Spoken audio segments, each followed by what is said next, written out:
Micrófonos prendidos todos. Listo. Ok. Hola, buenos días. Nosotros somos el campo formativo de Ética, Naturaleza y Sociedad de la Escuela Secundaria Técnica número 75. El día de hoy tenemos un invitado muy especial, el maestro David Reyes. Mucho gusto, maestro. Igualmente estar con ustedes, gracias por la invitación. Por nada, este sería un gusto de nosotros. Vamos a hacer una encuesta sobre la historia de las emociones antiguas, de cómo se sentían las personas en la antigüedad. Este sería cordialmente de respondernos así. Muy bien, Sí, correcto. ok. Buenos días, bueno, me presento, mi nombre es Edgar Monreal Flores y queremos hacerle una serie de preguntas. La primera es, ¿cómo describiría el impacto de las emociones en nuestra vida diaria? Bueno, pues son fundamentales en el ser humano el comportamiento. Ahorita viene a mi memoria un filósofo griego llamado Aristóteles que decía, enojarse es muy fácil, pero enojarse en el momento correcto, con la persona correcta y en el grado correcto, eso no resulta nada fácil. Los griegos, voy a entrar ahora en historia universal, eran para ellos muy fundamental el control de lo que ellos llamaban la emocionalidad, pero de otra manera. Lo que nosotros hoy conocemos emocionalidad, ellos lo identificaban como sensibilidad.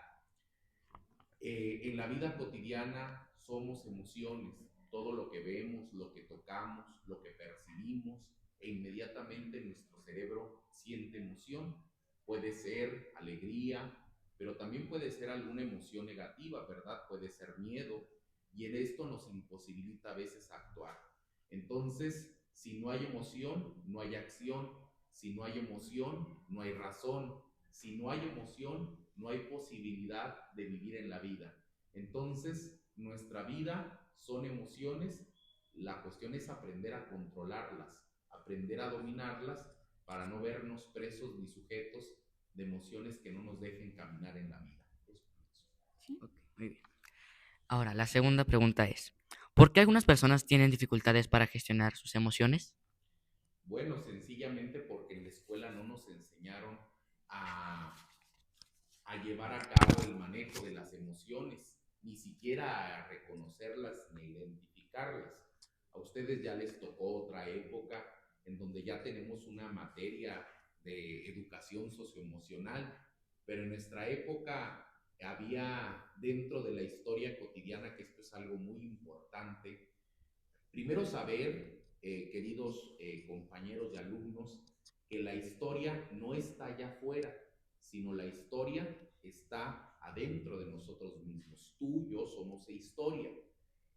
Y cuando nosotros no regulamos las emociones, entonces nuestra manera de pensar y de actuar es distinta. ¿Por qué muchas personas no la controlan?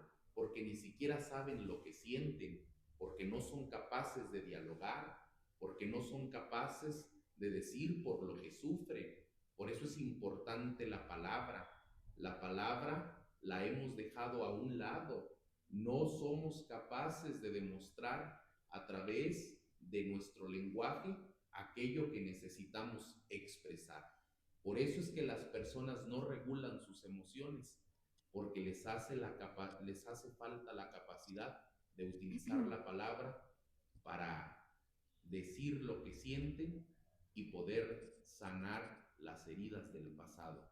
Porque muchas veces todo lo que tú y yo sentimos en la vida es por lo que vivimos en la infancia, recuerdos que nos lastimaron y que no pudimos expresar en el momento preciso. Por eso creo que la mayoría de las personas no controlan sus emociones porque le tienen miedo a hablar. Y ahí ya van abarcando más temas. Por ejemplo, usted nos comentaba de que el miedo a hablar frente al público, o sea, ya es como un, una dificultad, o sea, de ahí se van encontrando más emociones. Entonces, luego que usted nos platicaba y que estamos viendo que la historia no es de antes, o sea, nosotros ya somos historia, de que, o desde ahorita, hoy, presente y pasado, ya. se han mostrado ese tipo de emociones, o sea, no es como de que ahorita son nuevas, ¿no? O sea, ya vienen desde siglos atrás, Así es. ¿sí? Este, tercera pregunta, ¿qué papel jugaron las emociones en momentos históricos clave como revoluciones o guerras?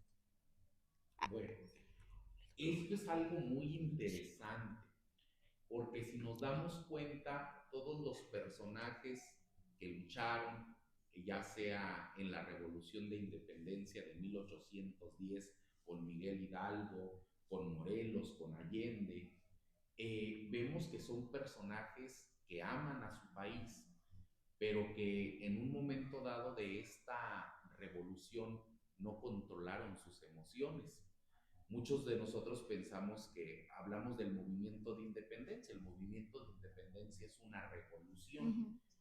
Y vemos a un Hidalgo que primero hace una arenga diciendo: viva Fernando VII, muere el mal gobierno afrancesado, mueran los gachupines, viva la libertad, el que me acompaña el que me acompaña a caballo le daré un peso y el que me acompaña a pie le daré 50 centavos. Eso dijo Hidalgo, y tenía un gran proyecto para que el poder estuviera en manos de los criollos, pero también de los indígenas. Y luego te das cuenta que al pasar los meses, él en la lóndiga de Granaditas no puede controlar a todos los que iban en el montón de gente para buscar esa libertad. Y en alguna novela que se llama Hidalgo y sus vicios representa muy bien que cuando él ve que la gente entra a las casas, roba, mata, viola. Decía y pensaba Hidalgo en esa novela: yo no soy capaz de detener todas esas emociones que han mantenido contenidas durante años, el rechazo del pueblo, el rechazo de los poderosos. ¿Cómo voy a, de la noche a la mañana, a controlar a todos estos que bajo el sol, bajo el machete, han luchado por su vida y ahora ven la posibilidad de libertarse? En la Revolución de Independencia hay que decir que dominaron muchas emociones. Primero, una emoción por la libertad, una alegría por pensar en un país autónomo y autosuficiente, pero después vemos que en la Revolución de Independencia predominó el odio, la rapiña, pero sobre todo el resentimiento. Porque cuando nosotros somos seres que guardamos resentimiento en nuestro corazón, somos capaces de hacer cosas violentas e intransigentes. Y debemos de aceptarlo.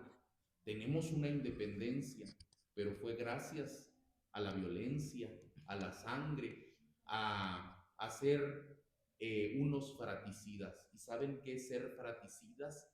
Matarnos entre hermanos, matarnos entre nosotros mismos para lograr un objetivo.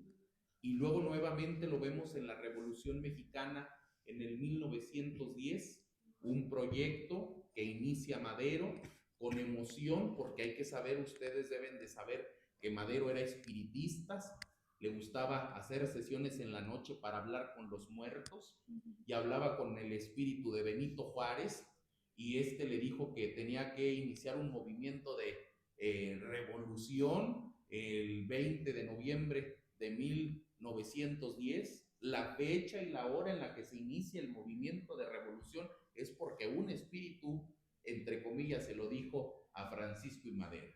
Se inicia con un proyecto inocente, con un proyecto de libertad, con un proyecto pensando en que sería lo mejor para el país, cuando claro, con Porfirio Díaz se había tenido progreso, avance, pero también seguían temas de esclavitud, seguían temas de oprimir a los pueblos indígenas.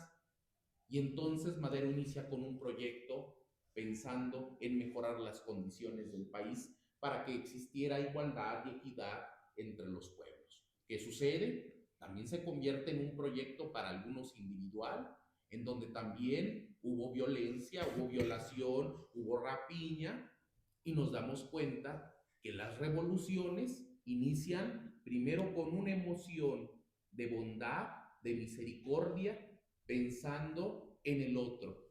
Pero al final, lo que yo pienso, tú no lo piensas igual que yo y entonces perviertes las emociones y los sentimientos con los que yo inicié este proyecto. ¿Y qué ha pasado en todas las revoluciones? Que se convierte en un mar de sangre, un proyecto de libertad, de transformación y sobre todo en busca de la autonomía y de la paz. Entonces vemos cómo es posible que los seres humanos seamos capaces de pensar que un proyecto de paz, un proyecto de libertad, solo se puede conseguir a través de la sangre y de la violencia. Y eso es lo que nos han enseñado las revoluciones hasta el día de hoy. Y es lo, y más que nada, es lo que sigue abarcando, o sea, porque hoy en día sigue esa historia, siguen una cuerdita, una cadena, porque aún seguimos viendo violencia. Unos comenta usted, somos, entre hermanos estamos provocando eso, o sea, como que no queda, ¿sí? La cuarta pregunta sería, ¿Hay culturas o épocas que hayan valorado más el control emocional que la expresión de las emociones?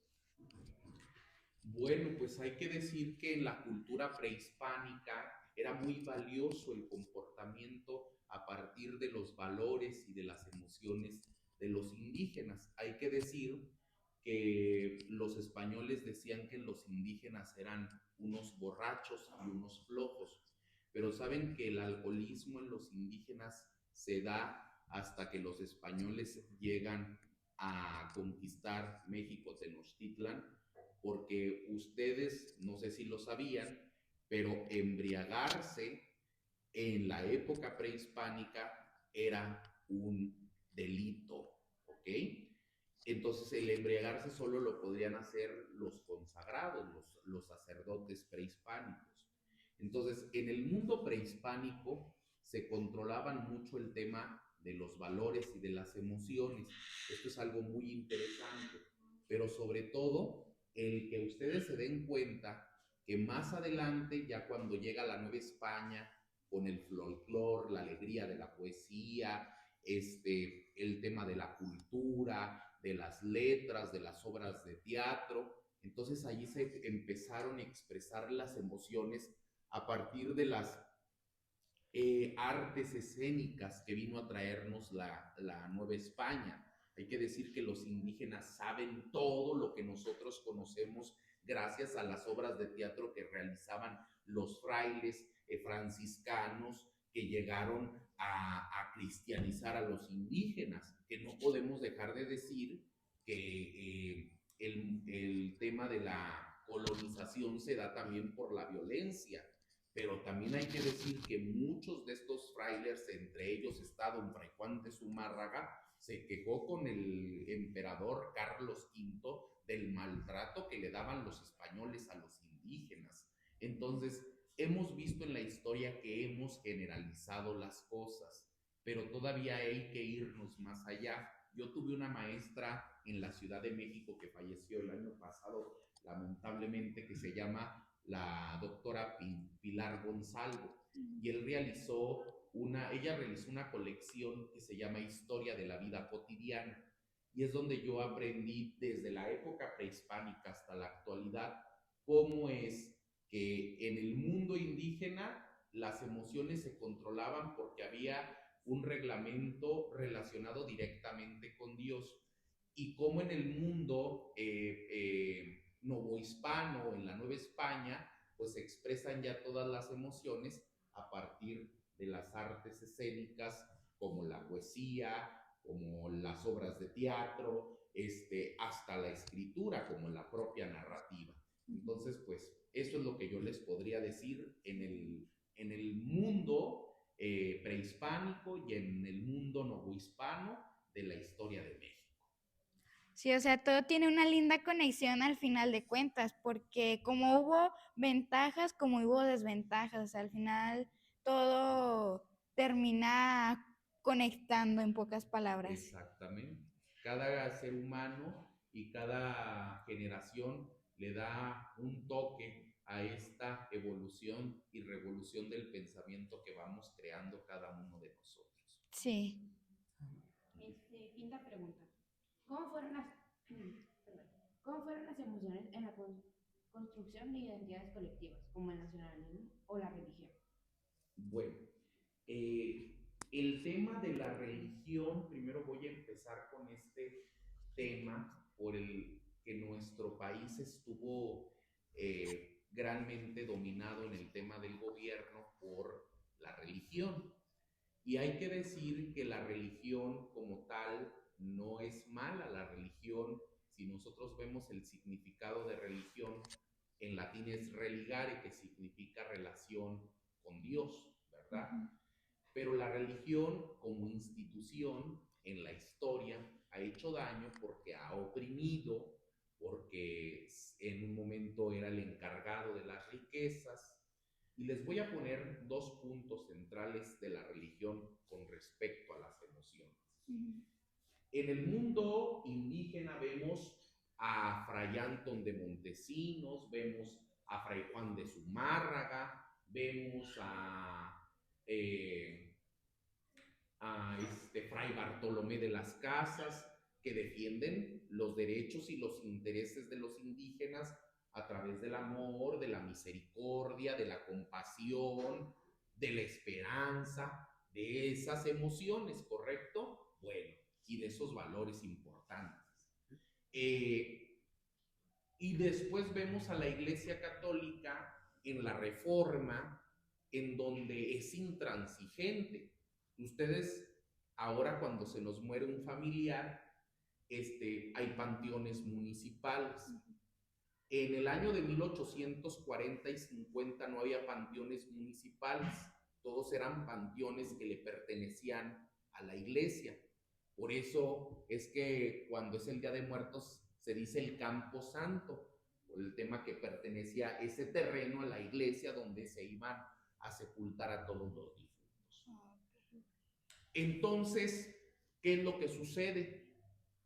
Que si la gente no tenía para pagar para enterrar a sus muertos en el terreno de la iglesia, entonces hubo en narraciones históricas que iba una persona a decir, oiga, tengo a mi padre muerto, quiero enterrarlo en el Campo Santo, pero no tengo dinero.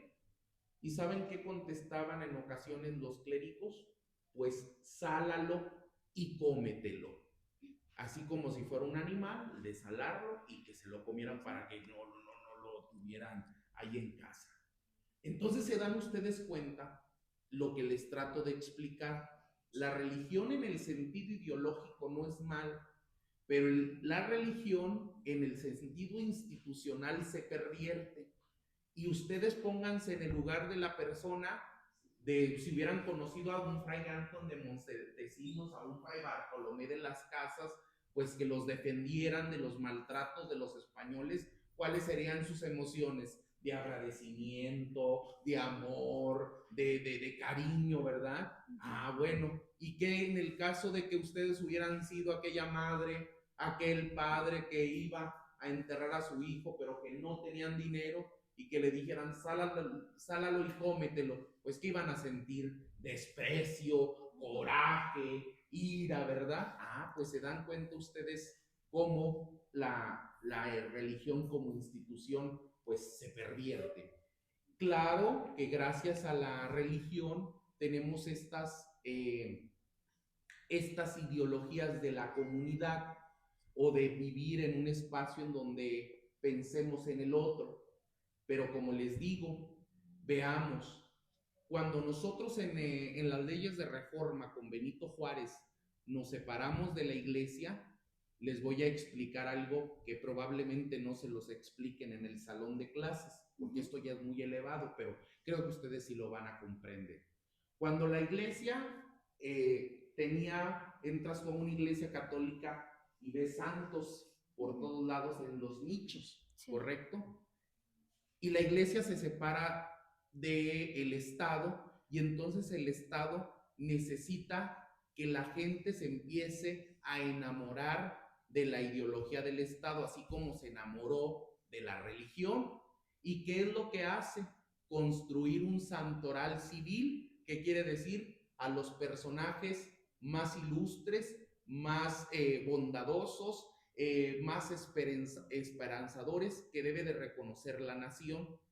Hagan de cuenta, dejamos a un lado los santos de la Iglesia Católica y empezamos nosotros a tener nuestros santos civiles, como son Miguel Hidalgo, Morelos, José Ortiz de Domínguez, Benito Juárez. Ellos son nuestros santos civiles, que no les rezamos, pero que les tenemos honra, que les tenemos veneración. Usted va a una presidencia municipal y se tiene que encontrar a fuerzas con una esfinge de algún personaje importante. Ustedes vayan aquí afuera a las paredes de su escuela y se encontrarán con todos los personajes ilustres de la historia. Es así como, vamos a decir, el gobierno, la religión, la sociedad construye maneras en la que tú y yo nos adaptemos a una nueva manera de pensar. Y eso es lo que es una ideología. Y si nos queremos meter en ideologías, tú, yo y todos los que estamos en esta sala tenemos una ideología. ¿Qué es una ideología? Ideología es el estudio de las ideas. Entonces cada uno tenemos una idea diferente y por eso es que existen ideologías básicas. ¿Cuáles son las ideologías básicas? Pues el liberalismo, el comunismo, el neoliberalismo, el capitalismo, pero no nos vamos a meter en eso el día de hoy porque sería muy largo. Pero tú y yo en algún momento de tu vida, tú cuando estés en prepa o cuando estés en universidad, vas a tener una ideología en tu corazón, en tu vida, vas a llevar una manera de vivir. Por eso hoy muchas personas se rasgan las vestiduras y se enojan por la ideología que son, y vamos a dejarlo muy práctico en los partidos políticos.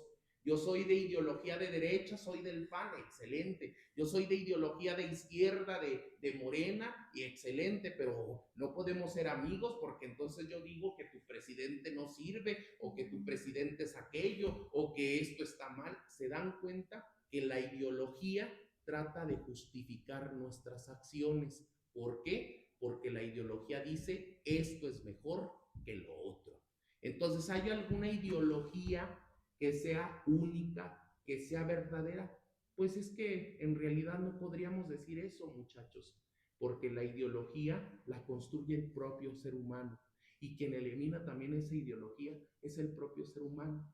Entonces, pues está en ustedes, que son jóvenes, tratar de reconstruir las ideologías del futuro, o tratar de tomar aquellas que sean buenas para aprender a vivir con respeto, con amor, con honestidad, y sobre todo buscando siempre el bienestar del otro. Sí. Y ahí nos podemos dar cuenta, cuando nos comentaba de las ideologías, me llamó mucho la atención ese tema, porque nos estamos dando cuenta que cómo está conectando, o sea, con las emociones, con la política, con nuestros antepasados, de las culturas que tenían. Lo que nos comentaba igual de los panteones que hay ahorita y como había antes, o sea, cómo ellos sentían coraje, esa ira, y no, si nos ponemos a pensar desde nuestro salón de clase, nos lo explican, ¿no? O sea, según esto, ellos sí, lo que yo supe, que sí se comían, o sea, sus antepasados, sus personas, o sea, sus muertos, pero no entendía el por qué. Hasta ahorita que me lo está explicando, digo, o sea, ya entiendo la razón de esa ira, de ese enojo, de por qué crean todas esas guerras o todos esos conflictos entre ellos, o sea, por qué va basado cada uno. Así es. Sí. Pregunta 6. ¿Qué papel jugaron las emociones en el desarrollo de movimientos sociales o ideológicos? Bueno, creo que ya nos adelantamos a esa Sí. pregunta. Ya la contesta. Sí, pues yo tengo una pregunta que no va en el guión, pero me gustaría preguntar, que es, ¿cuáles son las mayores diferencias que hay entre este siglo, el siglo XXI, al siglo XVII, por un ejemplo, en el que, digamos, los prejuicios que se tenían, los estereotipos de personas, todo eso nos podrías mencionar cómo ha cambiado la ideología de este tipo? Muy bien, muy bien. Pues se está metiendo en un tema bastante interesante, pero largo Sí. de comentar.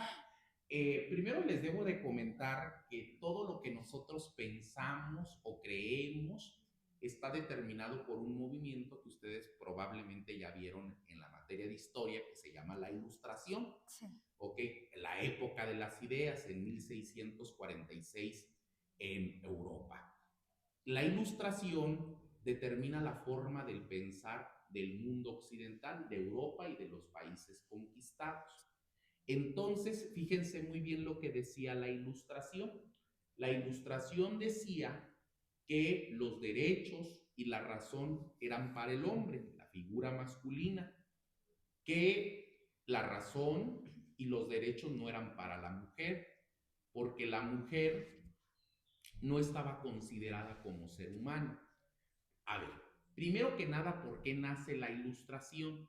La Ilustración nace por el sentimiento de tenerle miedo a la muerte, miedo a la enfermedad, miedo a los desastres naturales. Apenas tenía poco que había pasado la peste bubónica y en Europa le tenían un miedo terrorífico a la muerte. ¿Cómo podemos vencer a la muerte? A través de la ciencia y de la razón. Y por eso es que surge fundamentalmente el movimiento de la Ilustración, pues para tratar de responder al tema de la mujer no era considerado ser humano, era considerado naturaleza, porque decían que la mujer era incontrolable, porque provocaba sensaciones y emociones en el hombre que eran incontrolables y por eso había que mantenerlas encerradas y educadas. ¿Se dan cuenta? Esa ideología nace en el 1646 y nosotros vemos todavía en México, en 1900, en 1940, que todavía a la mujer se le rechaza, a la mujer no se le dan derechos, ni siquiera votaba. Fíjense bien qué pasaba en México en 1900, en los periódicos de Puebla, una nota periodística, la primer mujer graduada como médico. ¿Y saben qué dijeron los periódicos en Puebla, en México? En 1900 decían, no puede haber mujer más perversa que haberse graduado como doctor para ver hombres desnudos. Fíjese bien, ¿se dan ustedes cuenta de la capacidad en donde el ser humano es capaz de señalar y de juzgar? Pero es una idea que venimos arrastrando a partir de las generaciones, ¿correcto? ¿Por qué nosotros somos muy partícipes de la Ilustración? Porque recuerden que fuimos conquistados por europeos y todas las corrientes ideológicas se quedaron aquí en nuestro país. No vamos tan lejos. El hecho de pensar que el indio es menos, que el indígena es un ignorante, que el indígena es un monstruo, que el indígena es de lo peor. Pregúntese usted todavía a esta época, si a ti te digo indio en una clase, te vas a sentir ofendido, porque hemos visto que eso también es una ideología de los siglos pasados. Hoy, en esta sociedad, vivimos en lo que llamamos en una división del pensamiento. Voy a utilizar una palabra, pero una división lo van a entender mejor. En donde decimos esto es bueno, esto es malo. Pero ¿quién determina qué es bueno y qué es malo? Lo determinamos nosotros mismos como sociedad. Entonces se dan ustedes cuenta que todo lo que hoy nosotros somos, cómo nos vestimos, nos comportamos, son a partir de las ideologías. Fíjese bien, yo ahorita le comento, mire, yo ahorita en mi maletín siempre traigo libros, porque leo una cosa de aquí, otra de allá. Y estos libros y esta biblioteca que está enfrente de nosotros es un regalo de la Ilustración para el mundo. Hoy tenemos los celulares, las tablets donde podemos acceder, pero todavía esto es una raíz de aquello que sucedía en el siglo XVI, en el siglo XVII. Entonces, ¿qué podremos nosotros decir? ¿Cuáles son las grandes diferencias? Las grandes diferencias es que en el siglo XVII se oprimía a la mujer, se rechazaba a los grupos indígenas. Hoy, en la actualidad, vemos que la mujer está teniendo una posición diferente. Ahora son las mujeres más las que estudian que los hombres, pero todavía vemos en zonas marginadas a mujeres golpeadas, a mujeres maltratadas. vistas como un objeto sexual. ¿Qué hace falta? Todavía hacen falta muchas generaciones para mejorar la visión de la mujer. A ver, ¿qué más observábamos en el pasado? El rechazo a las comunidades diferentes, un escándalo hablar de los homosexuales, un escándalo hablar de las personas con diverso pensamiento. Hoy estamos en una lucha para aceptar lo diferente, para aceptar lo diverso, pero ha costado mucho. ¿Por qué? Porque todo está determinado por los prejuicios que tenemos. Prejuicios que nos son dados en la televisión, que nos son dados en el internet, prejuicios que también son dados por nuestra propia familia. ¿En qué momento, yo les pregunto a ustedes, para que se lo lleven de reflexión, vamos a ser capaces de tomar decisiones? ¿En qué momento vamos a levantar la mano y vamos a pensar diferente y no vamos a callar nuestra boca por lo que el otro nos diga que es correcto? Entonces empezamos en una sociedad del diálogo, en una sociedad de la fe, en una sociedad de la esperanza, del amor, en una sociedad de la compasión. ¿Y qué es esto de la compasión?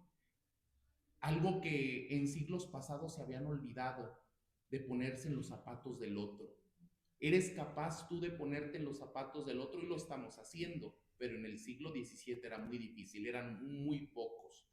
Pero todo está determinado por la cultura, todo está determinado por la tradición. Fíjese bien, nos vamos a ir un poquito más atrás con Hernán Cortés, que sí, que lamentablemente violó, que maltrató indígenas, todo esto. Usted ve un monumento de Cortés y lo quiere tumbar hoy en la actualidad. No podemos juzgar la historia del pasado con los ojos de nuestra actualidad, porque en la época, en la situación que vivió Cortés, pues era eso medianamente aceptado por la sociedad de la actualidad. Entonces por eso se le reconoció y se le valoró, pero hoy nosotros no podemos juzgarlo con nuestro dedo, decir eso estuvo mal, porque sencillamente nosotros no vivimos en la época y casi la mayoría de las cosas que sabemos son narraciones de alguien más. Entonces nosotros no podemos juzgar un evento ni un hecho si no estuvimos ahí. Entonces podemos tener nuestras opiniones, pero dejémonos de apasionamientos en el tema de la historia. En la historia hay que verla desde un punto de vista objetivo. Esto sucedió.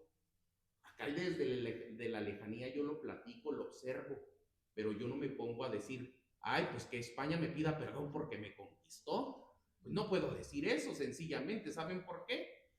Porque nosotros somos lo que somos gracias a la conquista de España. Tenemos la forma de vestir, corbata, pantalón, esto, gracias a que España llegó. Tenemos escuelas gracias a que España llegó. Claro que sí. Las culturas prehispánicas ya tenían el Tepozcali, ya tenían escuelas para preparar a los indígenas, para preparar a los guerreros. Claro que tenían grandes avances en los acueductos. Claro que sí, que eran más higiénicos que los propios españoles. Sí, teníamos grandes avances. Y eso se hizo una fusión del pensamiento de los indígenas con los españoles.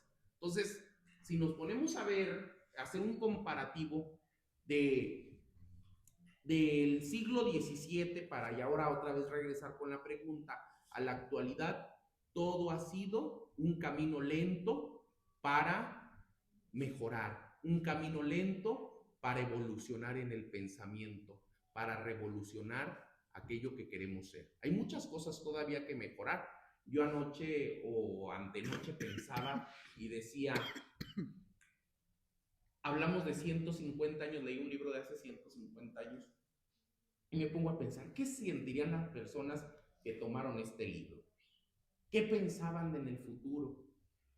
¿Acaso nosotros, el día que no estemos, qué será de nuestros bisnietos? ¿Qué será de la gente que viva dentro de unos 100 años más? ¿Qué nueva tecnología habrá? ¿Cómo serán mencionadas estas escuelas que ahora vamos a la primaria, a la secundaria? ¿Qué estudiarán en el futuro? Me pregunto yo porque digo, no te das cuenta que el ser humano va evolucionando, va haciendo gobiernos, va haciendo sociedades, pero si ustedes se dan cuenta, en estos últimos siglos hemos ido a pasos agigantados en la evolución. Si nos vamos desde la época cristiana, del año 2000, del año 1 hasta ahorita el 2000, si nos vamos específicamente en los últimos años, en los últimos 150 años de estos 2000 años, hemos progresado brutalmente, ido al espacio, viajar en avión, tener celulares, tener una biblioteca completa de más de 5,000 libros en un dispositivo, ¿verdad? Avances en el avances en el tema de la salud, de las enfermedades que eran mortales. Digo, a ver, si en 2000 años no dimos estos saltos agigantados en la tecnología, en la evolución, fíjense bien que en los últimos 50 años nosotros somos privilegiados por tener esta oportunidad de conocer algo que ni siquiera se lo imaginaban hace 200, 300 años. Y nosotros nos tocó vivir en una época de la transformación tecnológica, de otra manera de ver la vida. Entonces digo, si a esto nos está tocando a nosotros a vivir, ¿se imaginan en 150 años qué les tocará vivir a los que nos antecedan? Pues bueno, ya veremos qué pasará y ojalá nos recuerden. Bueno, ahí está.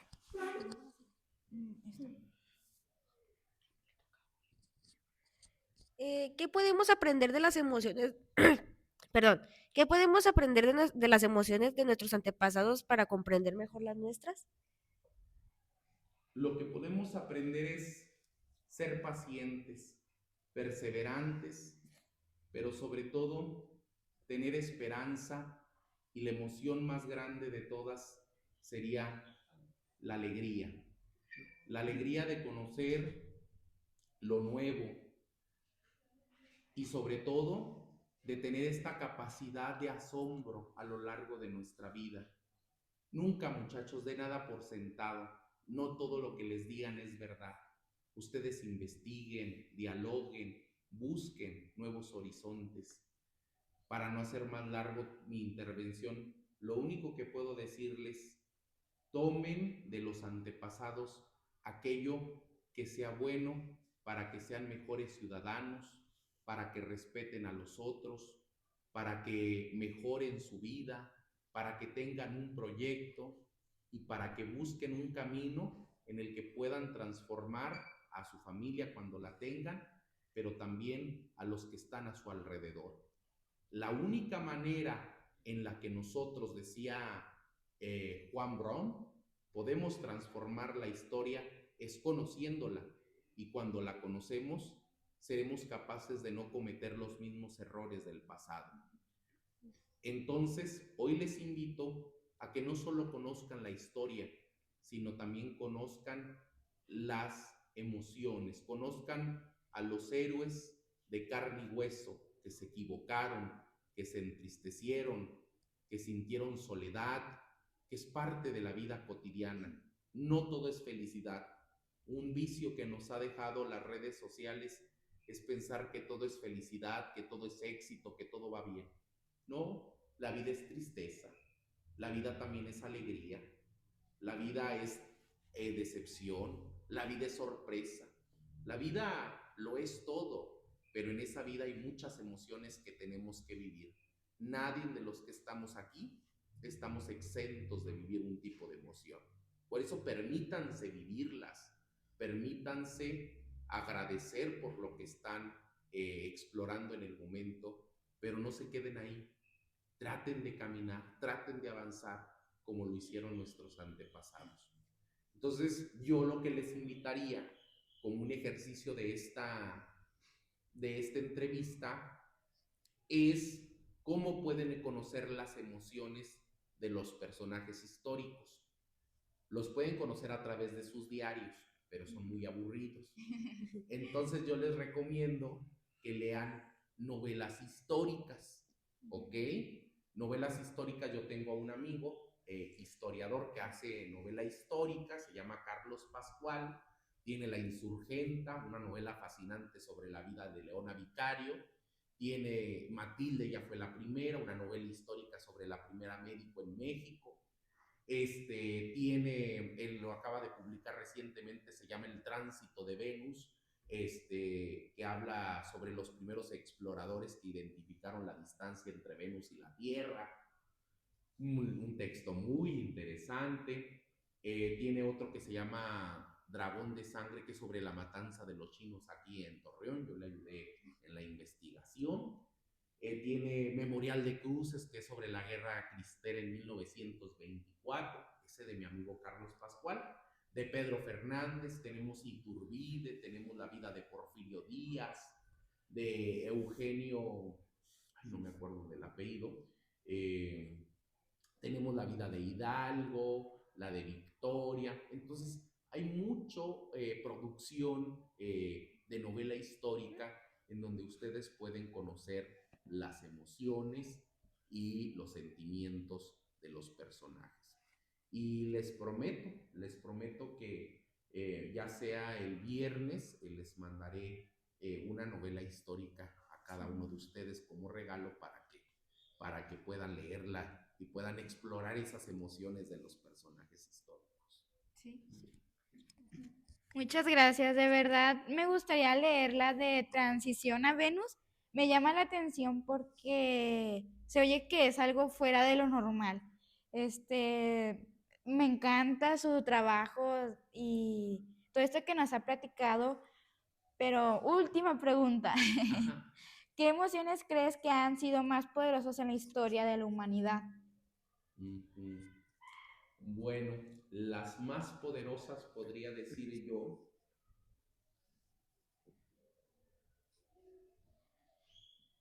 serían esta capacidad de asombro que tiene el ser humano, Ujú.